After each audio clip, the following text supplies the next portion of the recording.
I was the mistake. Now I'm the CEO of a multi-million-dollar company. So here's my story. My name's Jackson Carter. I'm 26 now, but honestly, I don't think I've ever felt my age, not in a good way anyway.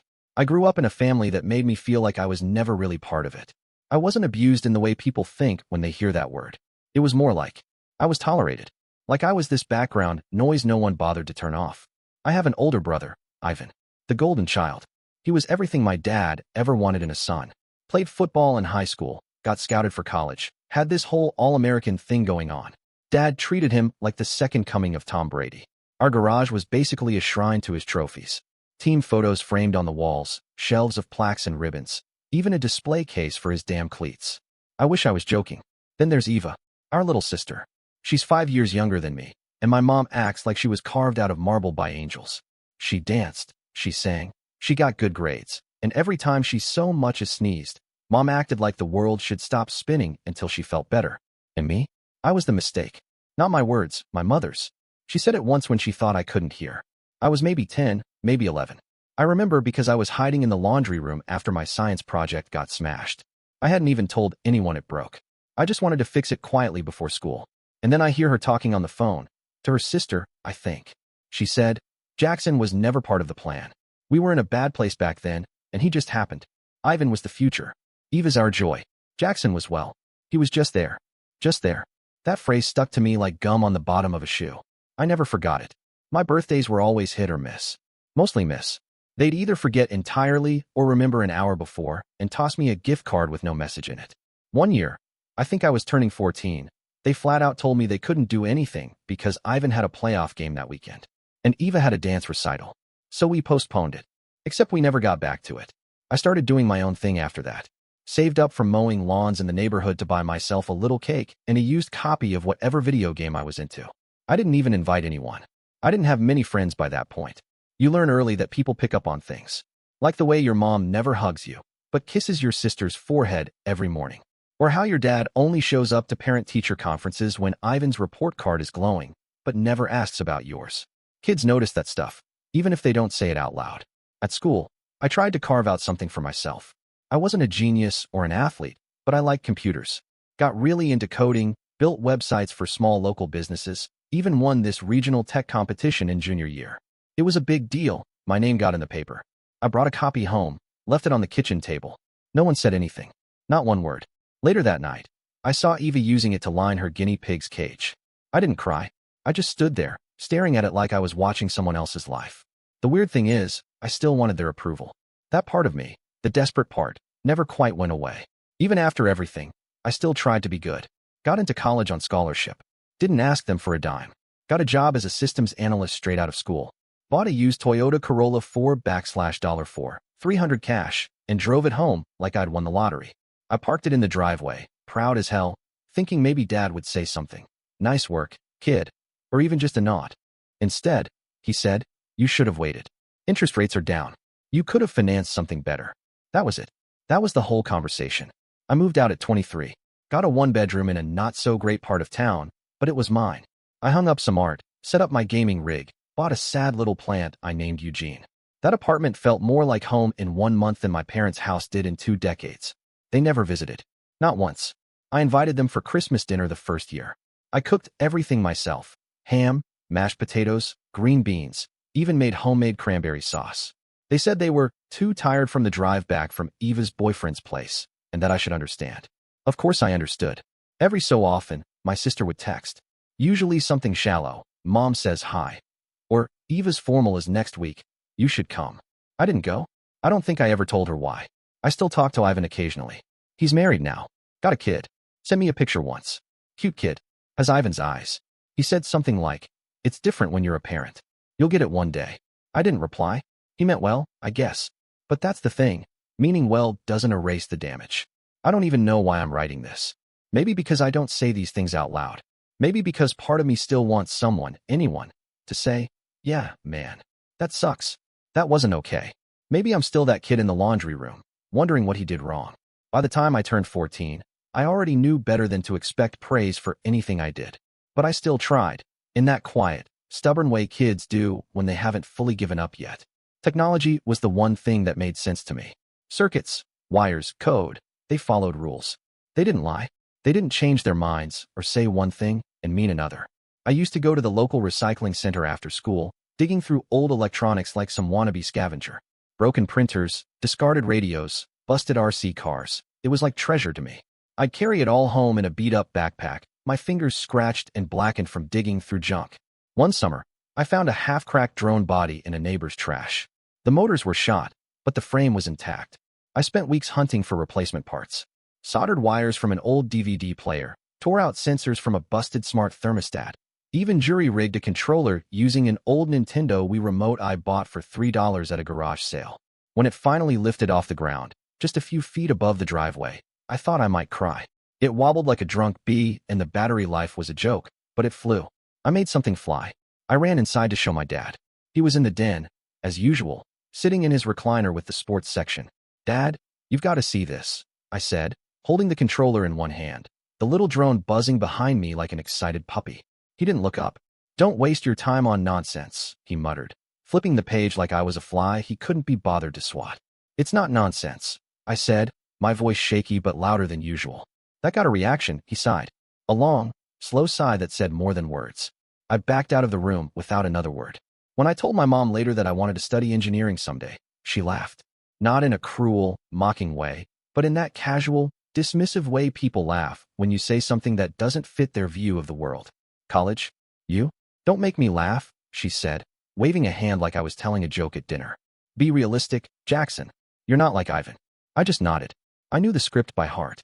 Ivan got a brand new Honda Civic for his 17th birthday. Silver, with leather seats and Bluetooth.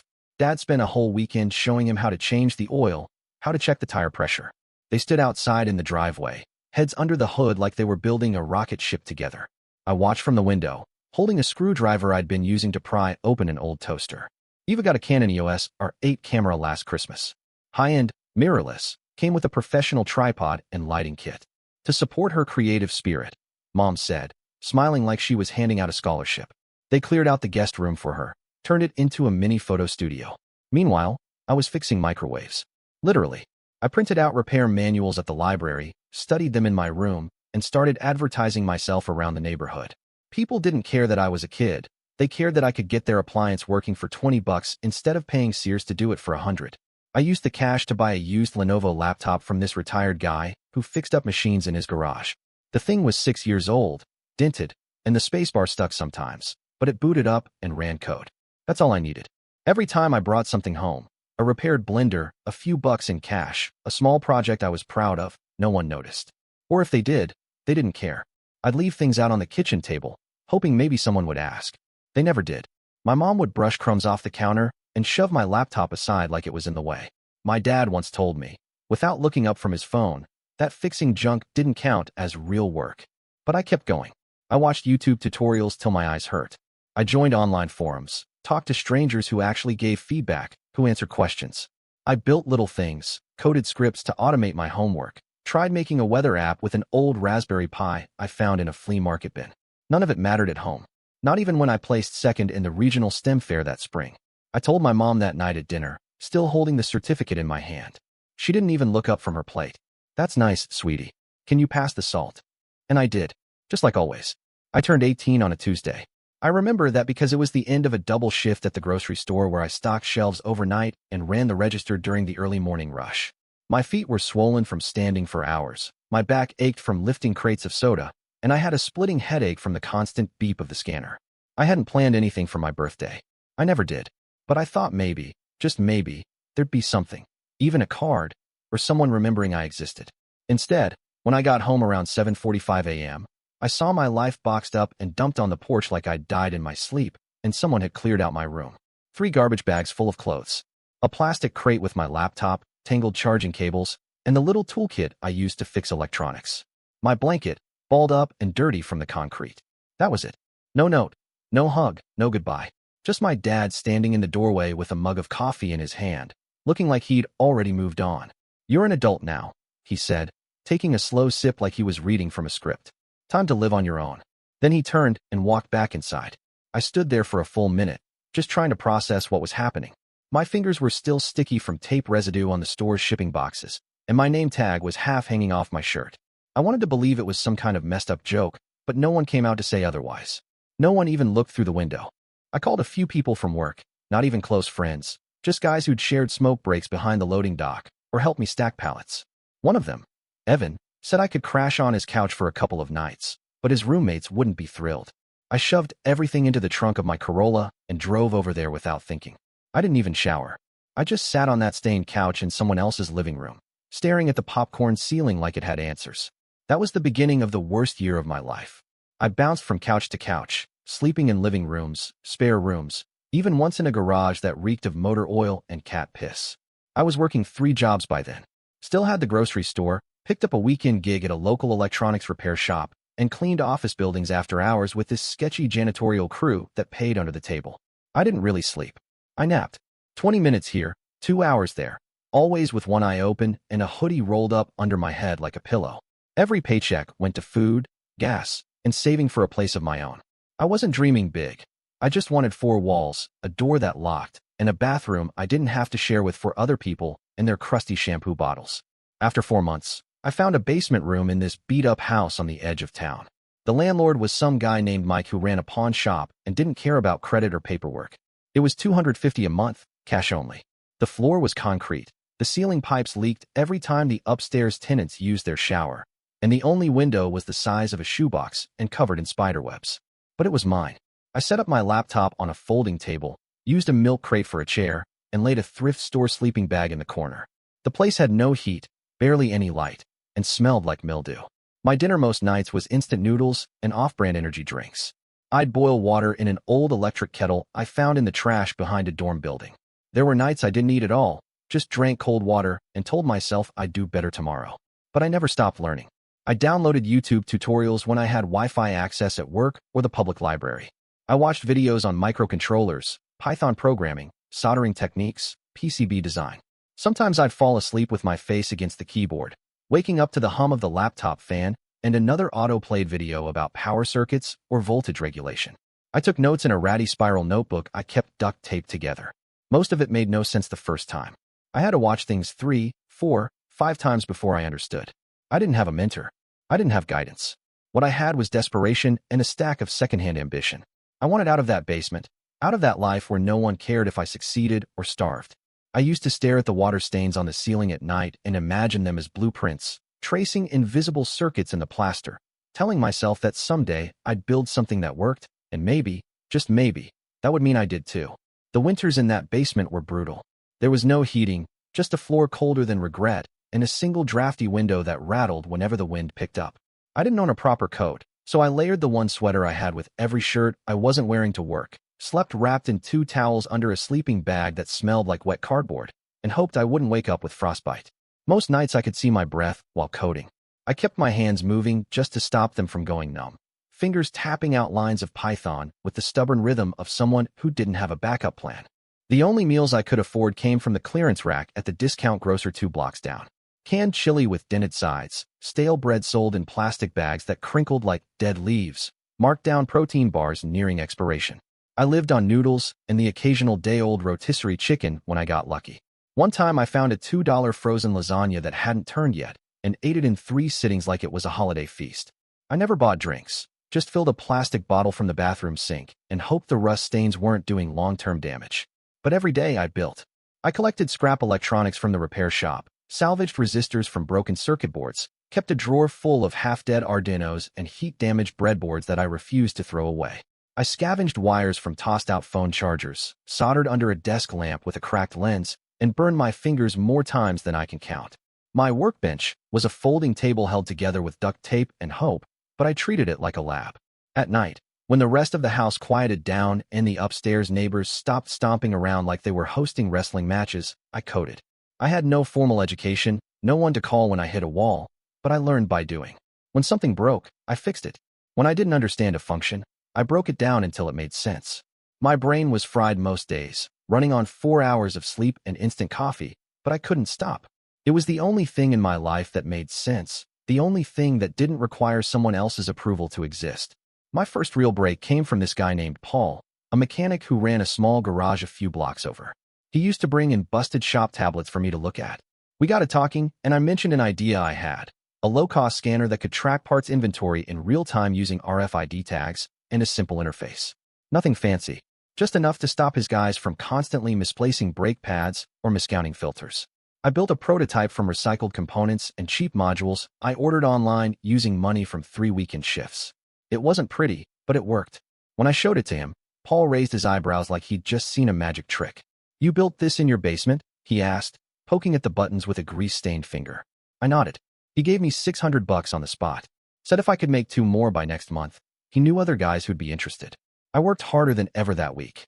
Skipped sleep, pushed through migraines, nearly shorted out one of the boards by wiring it backward, but I got them done. Word spread. By the end of that year, I'd sold 78 of them, mostly to small garages, mom-and-pop operations, and a few second-hand part suppliers who just needed something that worked.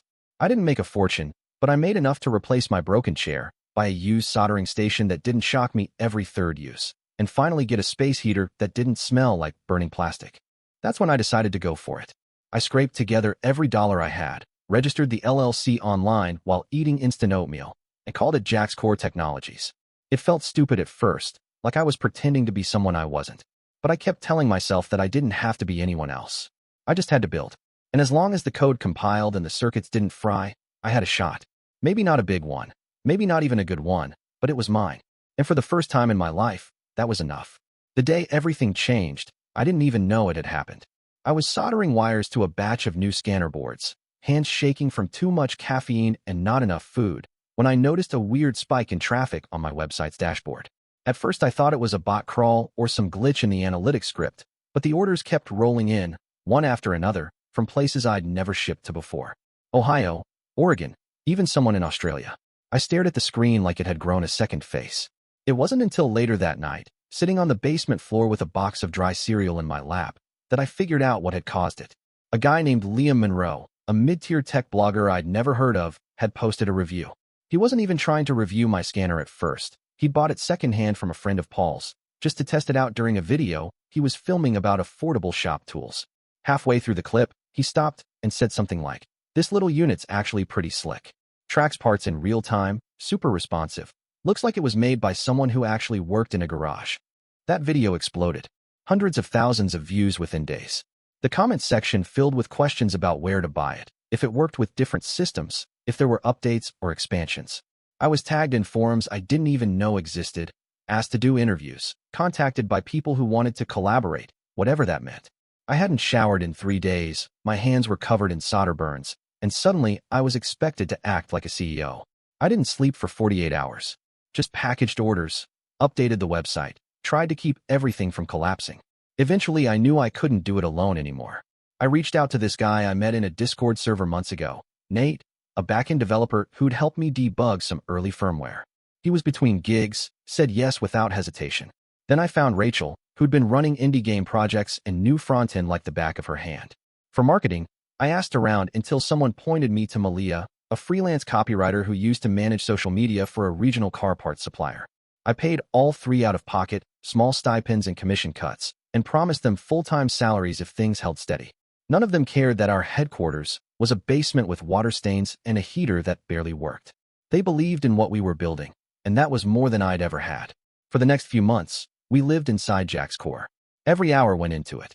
Nate rebuilt the inventory sync system from scratch. Rachel redesigned the interface so it didn't look like it was coded by a sleep-deprived teenager with a vendetta against user experience. Malia ran a campaign that tripled our inbound traffic in 2 weeks. We shipped units as fast as I could assemble them. I was ordering parts in bulk, begging manufacturers for lead time breaks, cramming boxes into my trunk, and dropping them off at the post office myself. Then the email came. A venture capital firm, real, legitimate, with an address in San Francisco and a partner roster full of Ivy League names, wanted to schedule a call. I thought it was spam at first. Reread the message 3 times, then again out loud like that would make it make sense. They'd seen the video, read the follow-up articles, watched our growth. They offered $2.5 million for 40% equity. It wasn't a loan. It wasn't a scam. It was the kind of money that could stabilize everything, take us from scraping by in a basement to something real, something stable. I said yes, but I kept control. That was the one thing I wouldn't give up. They got a seat at the table, sure, but I kept the chair at the head. The first thing I did wasn't flashy. I didn't buy a car or throw a party. I found a one-bedroom apartment on the other side of town. Nothing fancy, just clean floors, decent lighting, and a working thermostat. When I moved in, I stood in the middle of the living room for 20 straight minutes, just staring at the heat vent and listening to it hum. That first night, I slept in a real bed, not a pile of blankets, not a floor, not a couch, or a car seat. A real, goddamn bed. It was the first time in 8 years I woke up warm. I didn't even know the article was coming out. One of the interns we'd brought on for marketing, I think his name was Caleb, sent me the link at 6:17 in the morning. I was at the office already, like always, sipping lukewarm coffee in yesterday's hoodie and going through inventory reports when I clicked it open. There it was, front page of the Sunday edition under local innovations. The boy from the basement created $5 million startup. They had a photo of me from a trade expo, standing in front of our booth with a crooked smile and dark circles under my eyes. I looked like someone who hadn't figured out how to sleep, but the write-up was solid. It talked about JackScore's growth, our product pipeline, the deal with the venture capital firm. But the part that hit hardest was right in the middle. Carter, once homeless and working 3 jobs to survive, built his first prototype in a moldy basement with secondhand parts and a borrowed soldering iron. By lunch, my inbox was a circus. Journalists, recruiters, podcast hosts, people claiming to be long-lost cousins. All of them wanted something. But the ones that stopped me cold were the names I hadn't seen in years. Names that used to sit at the top of my contacts list before I deleted half of it out of spite and self-preservation. First came my mother. She called my work phone, the one I only used for vendors and contracts. The number lit up as unknown, but I answered anyway, out of habit more than curiosity. The second I said hello, I heard her voice. Soft, sweet, practiced. Honey, she said, like the last 8 years hadn't happened, like I hadn't been kicked out of her house with a bag of laundry and a stack of overdue bills. We are so proud of you. We saw the article. Your father and I just couldn't believe it. A real company. Our son, the CEO. She said, our son, like it was a badge, like she'd earned the right to use it. I didn't say anything. I just listened, letting her talk in circles about how she always knew I was special, how hard things had been after I left, how she wished I'd reached out sooner. My thumb hovered over the end call button the whole time. Later that evening, my father called. He used the same number he'd texted me from once 5 years ago to ask if I still had the lawnmower he'd left behind when I got kicked out. This time, he was all charm. Let's go out to dinner, son, he said, like we were close, like we ever had dinner together outside of obligatory holiday meals where I was expected to cook or stay out of the way. Just the two of us. We've got a lot to talk about. I pictured him in his armchair, drink in hand, eyes fixed on a TV playing sports highlights while he made that call. I remembered the way he looked right through me when I built my first drone. I remembered how he didn't even flinch when he told me to get out. I let the silence do the talking and hung up. Then Eva texted. You've become famous, she wrote, like she was announcing a new season of her influencer series. Can I come to your office for my blog? I think my followers would love a behind the scenes with a real CEO. I stared at the message for a long time. 8 years. 8 years of silence. 8 years of not being invited to holidays, of no birthday texts, no check-ins when I was sleeping in a freezing basement or rationing noodles for dinner. I had been dead to them until I wasn't. Until the world noticed me. Until they could point and say, that's my brother, that's my son, and feel like they'd won something without ever placing a bet. I didn't respond. I just locked my phone, set it face down on the desk, and sat there in the quiet hum of the office I built from scratch, surrounded by people who didn't care about the headline, just the work. I agreed to meet them. Not because I wanted to reconnect, or because I believed anything they had to say would matter, but because I needed to close that door in a way that couldn't be undone. I didn't want any lingering questions. No maybes. No unfinished conversations echoing in the back of my head while I tried to live the rest of my life. I told them they could come to the office on Friday morning. I scheduled it early so no one else would be around. Just the 3 of us. One room. One final conversation. They arrived on time, which surprised me.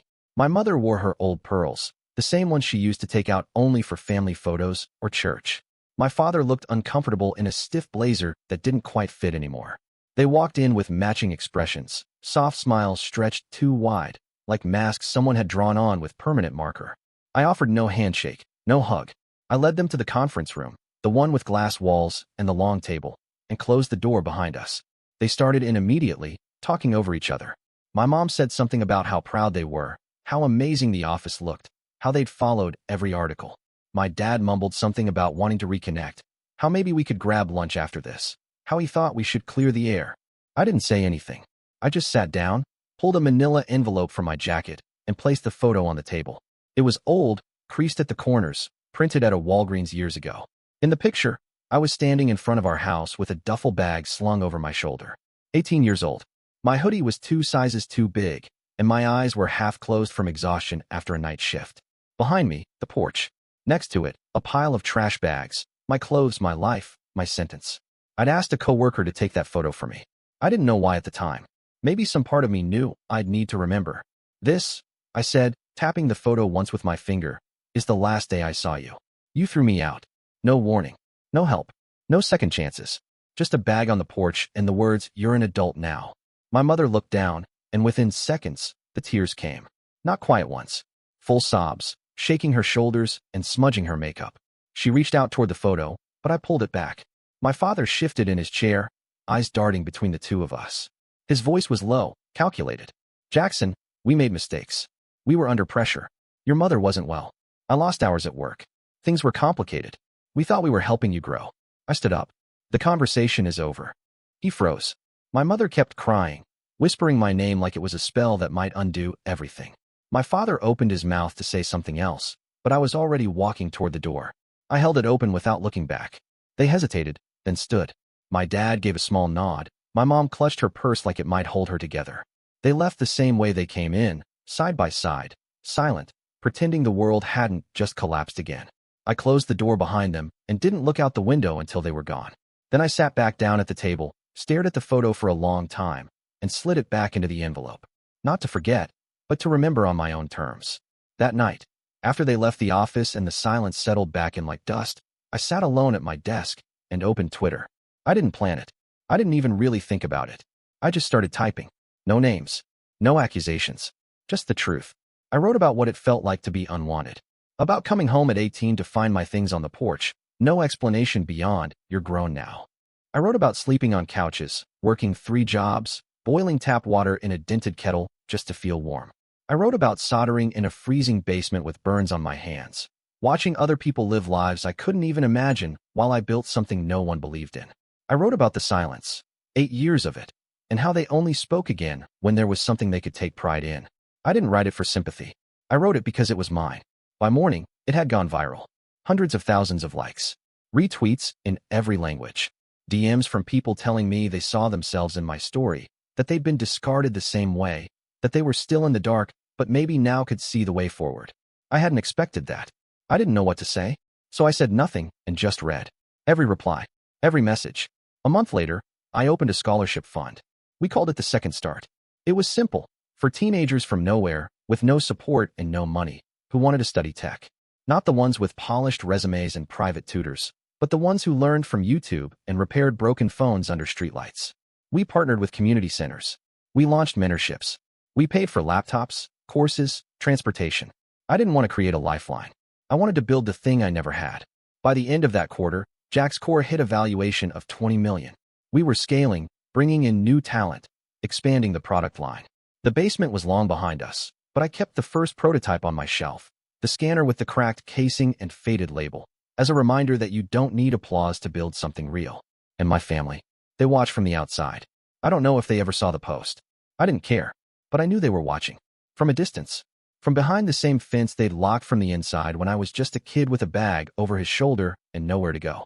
They were still on the other side of it, trying to understand how they'd lost something they never thought had value. But it was too late. That chapter's over now. So tell me, Reddit, what would you have done in my place? Would you have let them in? Would you have said something different at that table? I'm curious how you see it, because I know how it felt from my side. Thanks for listening. Really, I mean that.